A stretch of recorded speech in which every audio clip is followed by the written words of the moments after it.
Und dann steht Blatherix hier und dem können wir die Schokolade geben. Wenn ich sie jetzt im Inventar finde. Ah, ich muss hier echt mal wieder aufräumen.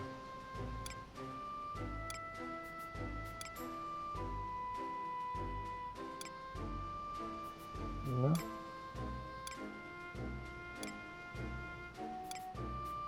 Da.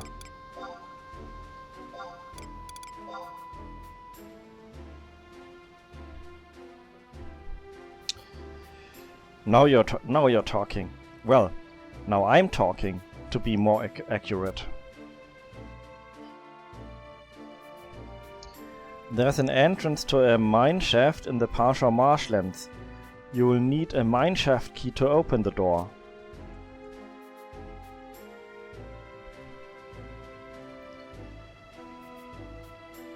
I just so happens I have a mine shaft key you can have. I'll break when you use it. It'll break when you use it, so make sure you know what you're doing.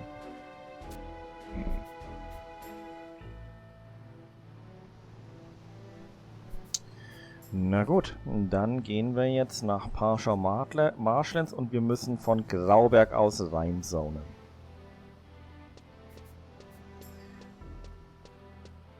Ich meine, ich habe bereits in Grauberg das Buch, also porte ich erstmal nach Grauberg.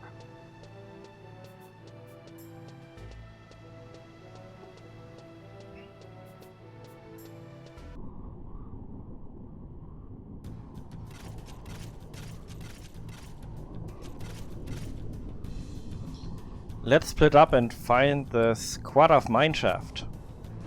We don't know how many enemies we face. Dividing our forces may be unwise. Have you lost your courage, Sade?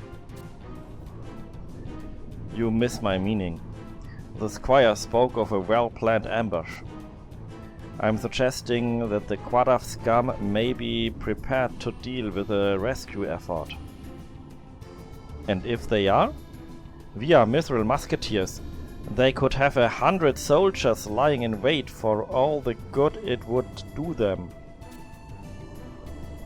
Your pride will lead your destruction, Volker. You doubt my ability?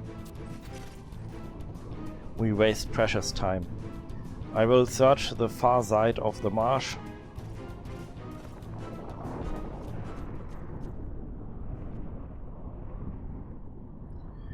Okay, schauen wir mal. Nach F5 muss ich. F5, oh Gott, ist das wieder weit weg. Das ist da ganz am anderen Ende. Na gut, dann rennen wir dahin.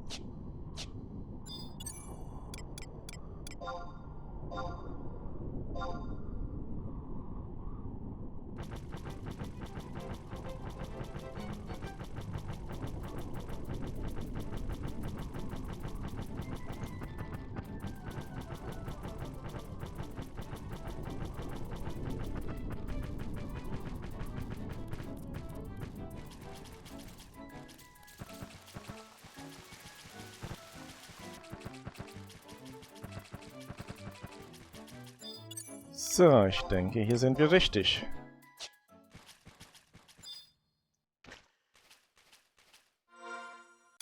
Dann schauen wir mal, da haben wir irgendwo, oder heißt das ein Key-Item? Das ist ein Key-Item. Ah, Moment. Ich habe hier versehentlich auf Partysuche. Das will ich hier nicht.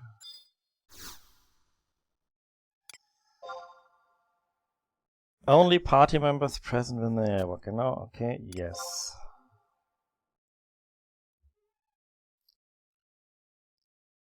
So, request for entry is being considered und jetzt enter ich Route towards Silver Mines.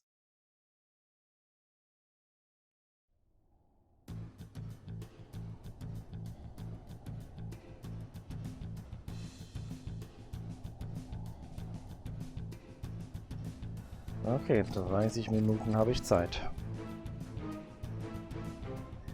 Ambassador Diolé, where did you come from?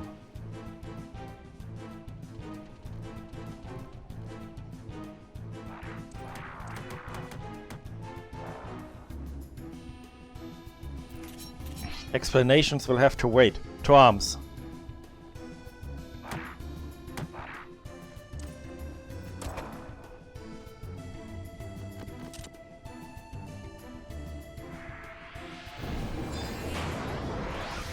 So, jetzt machen wir erst die Trusts. Bevor wir wirklich mit eingreifen.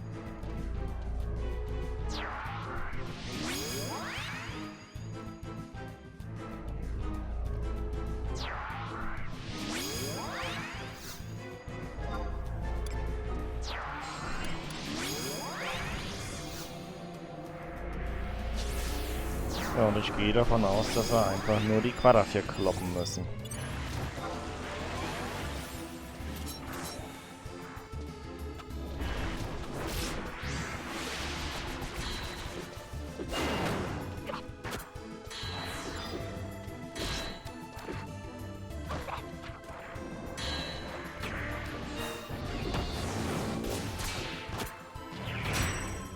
Okay, scheint ja noch ganz einfach zu gehen. Das ist halt eine Menge.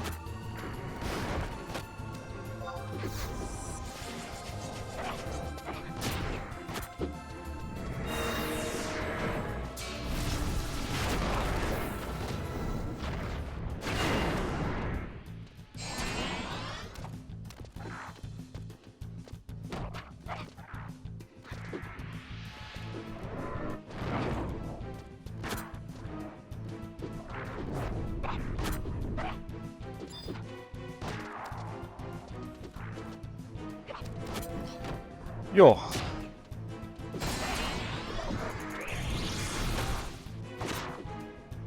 Wenn da jetzt nicht noch irgendwas kommt, wird das eine leichte Mission.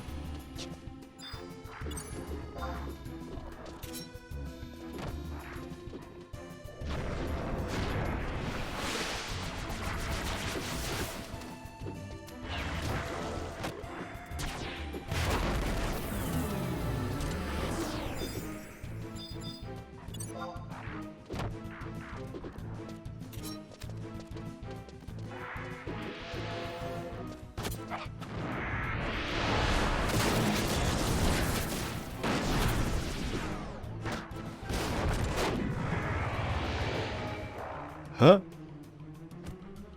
Was ist jetzt passiert?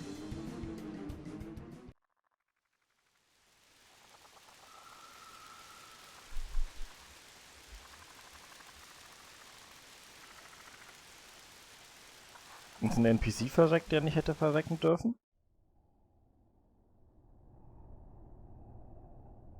Oder habe ich gewonnen?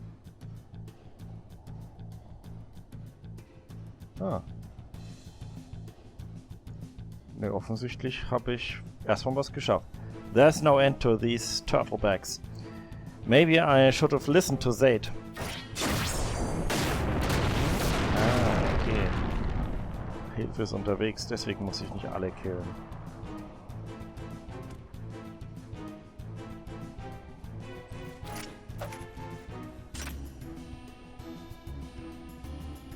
Captain! Ambassador Diolé, I apologize for the delay in your rescue.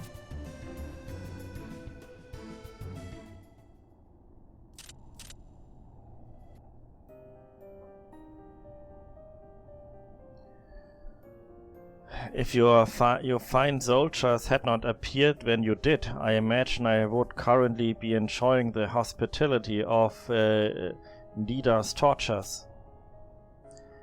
My escort was slaughtered to a man. Dida Adamantfist, younger brother of Zada Adamant King and commander of the Quadav elite. What were the minions of the Quadav monarch's brother doing in the mineshaft? Now is not the time for questions with no answers. We must see the ambassador safely to Bastok lands. Stop by the metalworks upon your return. I would speak further with you.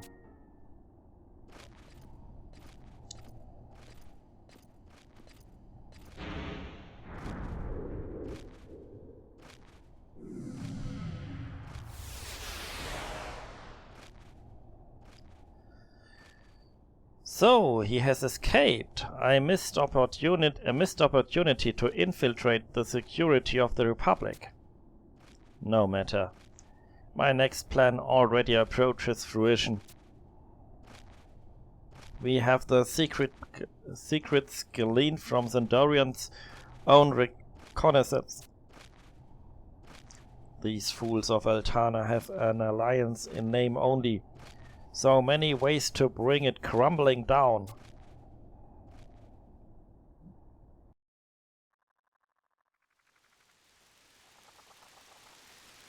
Okay, dann würde ich sagen, es geht zurück nach Bastok.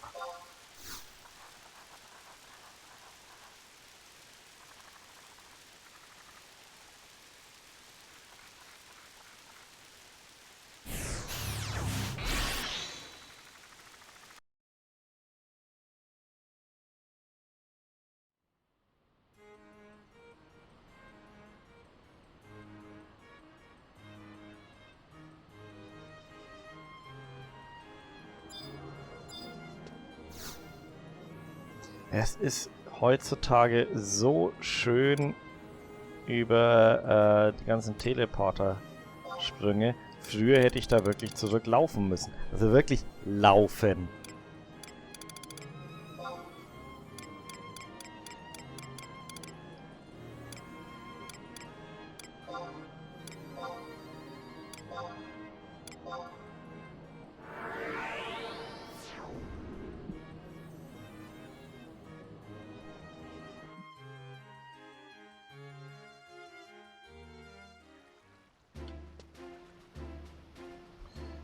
Okay, dann nachts mit Gentle Tiger muss ich nochmal sprechen.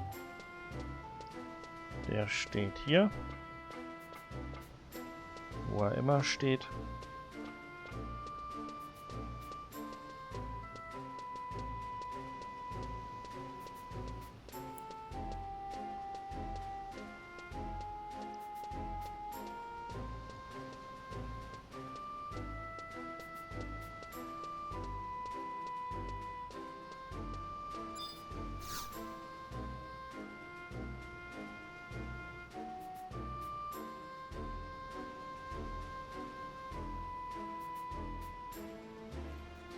I hear you assisted in the rescue of the Sandorian ambassador.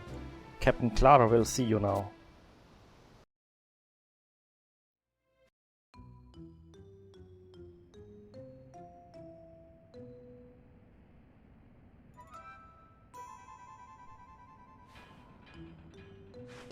I was examining the architecture here. Yes, most fascinating. Well, I must dawdle, there's work to be done.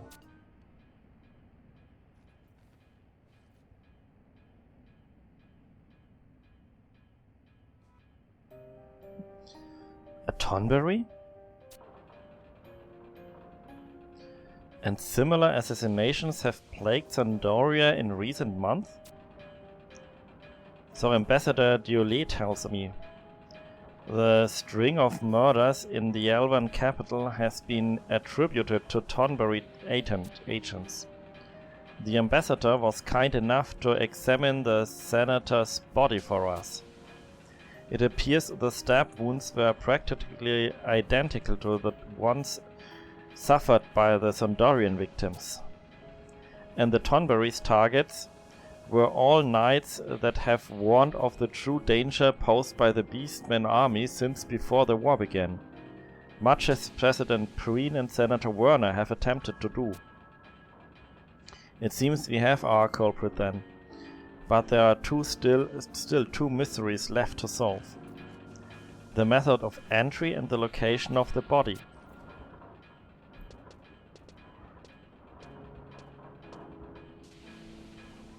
Ah, the ambassador's savior. If you could just wait there until... Huh? You can explain what happened to the senator? Well, we'd love to hear your theory. Say it.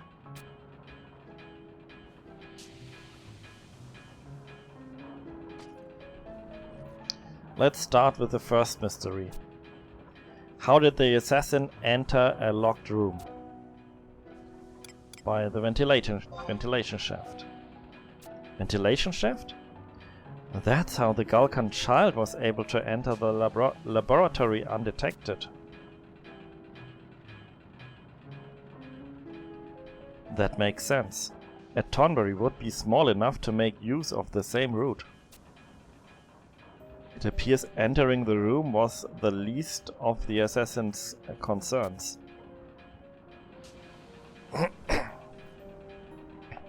On the second mystery, how do you explain the location of the body and the darkness in which it was found? The senator did not light the lantern, the assassin extinguished the light, the guards extinguished the light, the assassin extinguished the light. Da weiß ich aber jetzt nicht, ob es stimmt. The guard broke into the room immediately after hearing the senator's cry. I highly doubt the assassin had the time to do more than make his escape.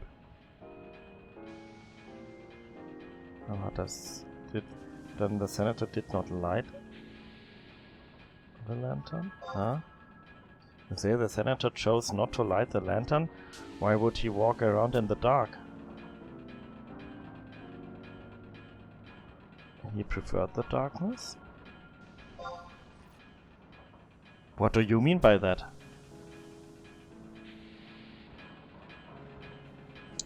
If you have no answer to that question, perhaps your reasoning is flawed.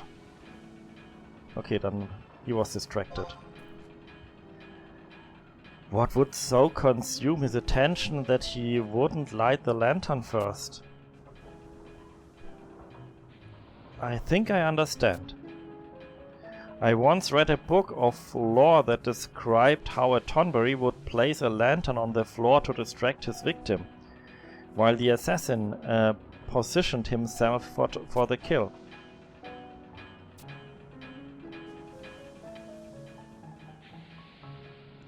The Tonberry likely placed his lantern at the far end of the room, then simply waited somewhere out of sight.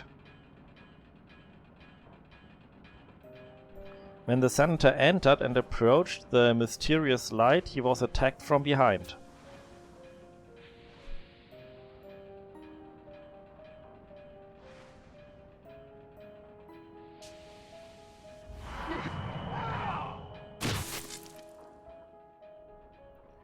The door was probably locked by the assassin to buy time for his escape. While the guard was occupied with the locked door, the Tonberry seized his knife, picked up his lantern and disappeared through the ventilation shaft before the alarm was fully raised. It's also possible that the assassin merely hid within the shaft until the lockdown on the metal box was lifted. Even with such planning, the lack of blood stains anywhere but near the victim speaks highly of the assassin's skill. So, that's how it happened. An assassin sent by our enemies seems the most likely theory. However, it is said that Tonberry seldom forge alliances. Has the Beastman Confederate's influence spread so far? Or perhaps there are still many details left to uncover. Zaid, Volker, continue the investigation. Understood. What is your name? Alweyb, is it? You have performed a valuable duty here today. First and foremost, you are to be rewarded for your courage in assisting the ambassador. Secondly, your insight has shed light on what seemed an insolvable investigation. The Republic thanks you.